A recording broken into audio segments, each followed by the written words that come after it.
Hi everyone, thanks for watching 6 News. Here's a look at the top stories we are following this hour. Campaigning continues from both sides. The Voice debaters' new polling shows more falling support and cost of living as the most important issue for voters. Also, NT Chief Minister Natasha Fyles allegedly physically assaulted in the form of a cream-covered pancake to the face at a local market in her Darwin electorate. A Victorian man who survived a suspected mushroom poisoning that claimed the lives of 3 other people discharged from hospital after almost 2 months of treatment. And in sport this hour, the 2023 AFL Grand Final locked in Brisbane to take on Collingwood at the MCG on Saturday after defeating Carlton by 16 points. Good evening. The Indigenous Voice to Parliament referendum is now less than 3 weeks away, and support for the proposed advisory body has again fallen. New polling also indicates the cost of living is by far the most important issue for voters at this time. Rallies have been held throughout the weekend as campaigning from both sides continues. Our reporter Lincoln Holmes has more from Victoria. This latest poll conducted by Redbridge is more bad news for the Yes campaign. It shows that when only given binary options, support for the Indigenous Voice to Parliament is at 38%, while 62% are against it. That's up from 1% on the previous poll. On a state-by-state basis, New South Wales is at 42%, Victoria at 41%, and Queensland just 32%.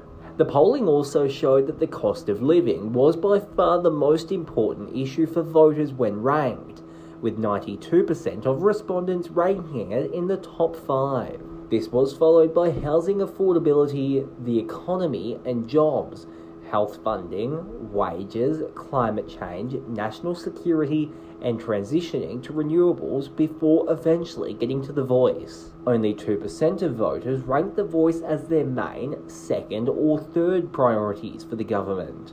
Only 15% in total ranked it in their top 5. We know from the polling and from talking to everyday Australians in the suburbs and country towns that we represent that there's a lot of Labor voters who are also a very respectful no in this divisive constitutional change. So I'm not surprised that there's a wide diversity of views within both the Yes camp and the No camp. The National Party is the party that represents the greatest proportion of Indigenous Australians. In many of our federal seats, we've got upwards of 16% of voters are of Aboriginal and Torres Strait Islander heritage. So we come to this conversation from a lived experience, and we've got the great benefit of having a senator like the Indigenous Affairs spokeswoman, Shadow Indigenous Affairs spokeswoman, Senator Nampa Jimpa Price from the NT, who brings some uncomfortable truths to this debate, but they are truths nonetheless, and they can't be ignored. We want to see better outcomes for our first Australians, but this is not the way to do it. Other polls have reported a consistent trend of falling support for the Voice.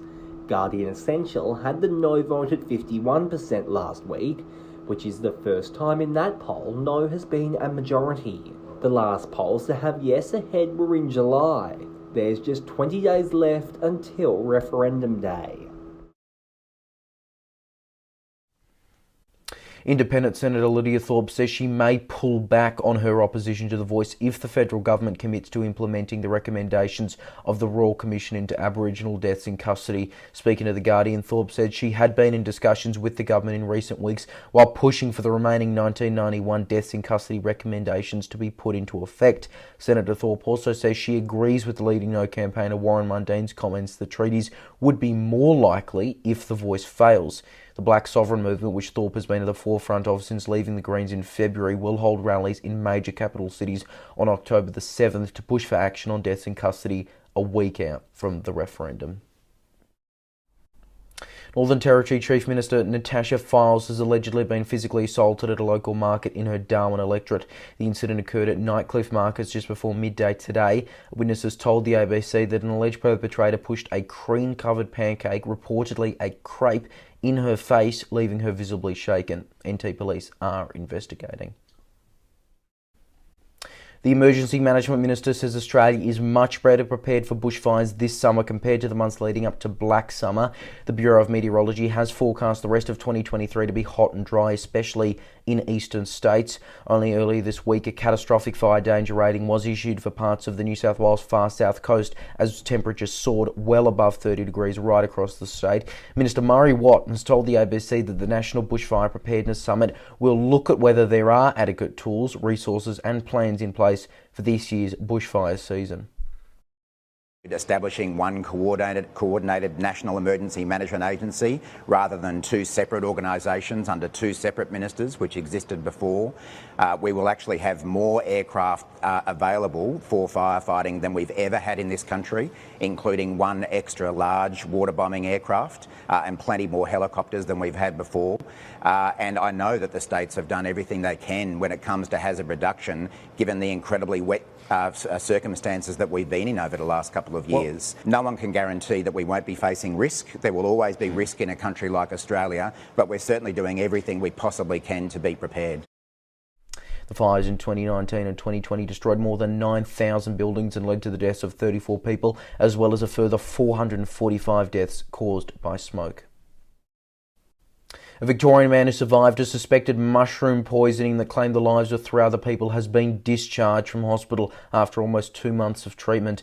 Don and Gail Patterson, both aged 70, along with Gail Patterson's 66-year-old sister Heather Wilkinson, died after their daughter-in-law Erin Patterson cooked them a beef Wellington in Leongatha on July 29. Baptist Church pastor Ian Wilkinson was also taken to hospital in a critical but stable condition and has now been released. In a statement from the family, they said, quote, "This milestone marks a moment of immense relief and gratitude for Ian and the entire Wilkinson family." They added that they wanted to thank medical workers and the local community. Erin Patterson remains a suspect but has not been charged by police.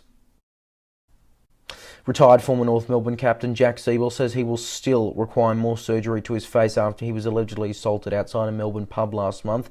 Back in August, Siebel was reportedly assaulted in what was described as an unprovoked attack after his final AFL game earlier in the day against Richmond. It's believed he was attacked immediately after leaving the bar by a group of men, suffering injuries to his face and head and having to spend the night in hospital. Siebel says it's now likely he will need more surgery on his nose next year due to ongoing effects of the incident. New South Wales Premier Chris Minns says it is within Gladys Berejiklian's rights to appeal ICAC's finding that she engaged in seriously corrupt conduct. The former Premier, who resigned in 2021, is taking civil legal action against the corruption watchdog after they found in June that she and former Liberal MP Darryl Maguire engaged in corrupt conduct while they were a couple. Following the findings, Berejiklian said she had worked in her hardest in the public interest at all times and nothing in the report demonstrated otherwise, and added the report was being examined by her legal team. Minns says it's her right as a citizen to appeal and up to her whether she wants to take it up. Joe Biden is set to make a historic presidential appearance on a picket line on Tuesday, joining striking car makers in the US state of Michigan.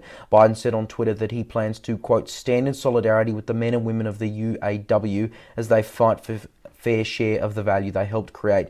It's time for a win-win agreement that keeps American auto manufacturing thriving with well-paid UAW jobs. The United Auto Workers Union has been taking strike action at dozens of parts distribution centres amid a row over pay and benefits. At least 6 people are dead after a fire and explosion at a golf ball factory in Taiwan. Local media reports more than 100 people, mostly workers, were injured when the blaze broke out. Several people became trapped inside, with a section of the building's roof also collapsing. One firefighter among those reported missing. Taiwan's president has visited the scene, expressing condolences to the victims' families and confirming an investigation into the cause of the blaze is underway. Chemical peroxide stored inside the factory has been reported as a possible cause of one large and also multiple smaller explosions. Changing pace, let's get to sport now. The 2023 AFL Grand Finalists have been locked in, with Brisbane set to take on Collingwood at the MCG on Saturday. The Lions defeated Carlton by 16 points last night after the Blues gave up a 5-goal lead. Our reporter Roman McKinnon has more from Brisbane. The Brisbane Lions are through to their first AFL Grand Final in 19 years after defeating Carlton by 16 here at the Gabba. Well, it looked like an upset to start. Carlton were out to a 5-goal lead during the first quarter, leading 31-8 at the break. From there, just a single goal in the second quarter saw the Brisbane Lions out to a 3-point lead at the major break. The Lions kicked another 3 while Carlton couldn't manage a single goal in the third quarter and ended up running away with 16-point winners to send them through to their 5th ever grand final. They'll take on Collingwood, who defeated GWS on Friday night. It'll be at the MCG, of course, on Saturday afternoon at 2:30 in front of a massive Collingwood Magpies home crowd. It's surreal. I'm pinching myself. This is what every boy has dreamed of. I used to play in the backyard in 10 grand finals, so I'm so keen. You had an incredible qualifying final, but the atmosphere here now has been just electric as well. Oh, that 19th man for us. They've wheeled us over the line, and the Gabba all year, we can't thank our members enough. The Pies have played a record 44 VFL AFL Grand Finals, but winning only 15, but only 2 in the AFL era, coming in 1990 and 2010. Brisbane, of course, had their three-peat from 2001, 2002 and 2003 and continued, of course, against the Magpies in 2002 and 2003. The Pies, of course, might get some early success tomorrow in the form of a possible Brownlow medal for Nick Dacos, who's among the favourites for the award alongside Bulldogs captain Marcus Bontempelli. Of course, the grand final, Brisbane Lions and the Collingwood Magpies, 2:30 p.m. at the MCG. Go the Lions. All right, now here's Ivan Amelli with a look what's making news in Perth right now on WAMN News. Thank you, Leo. Tonight on WAMN News, is the quality of the voice debate slipping? Our exclusive news poll is underway to find out what you think. Also tonight, pie in the sky. Ideas of a 4-day work week for WA's public sector workers slammed.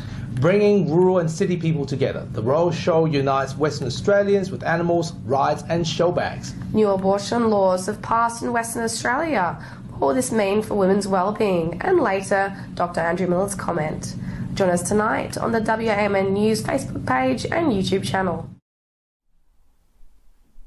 Alright, let's get a reminder of the top stories we are following on 6 News this hour. And the Indigenous Voice Department referendum is now less than 3 weeks away, with support for the proposed advisory body again falling. New polling also indicating the cost of living is by far the most important issue for voters at this time. And NT Chief Minister Natasha Fyles has allegedly been physically assaulted at a local market in her Darwin electorate. Witnesses told the ABC an alleged perpetrator pushed a cream-covered pancake in her face, leaving her visibly shaken. And that is 6 News for this hour. There is more news 24/7 on our website, SIXNewsAU.com, and on social media. Just search 6NewsAU to find us. More news coverage continues right after this. For now though, I'm Leo Puglisi. Thanks for your company. Good night.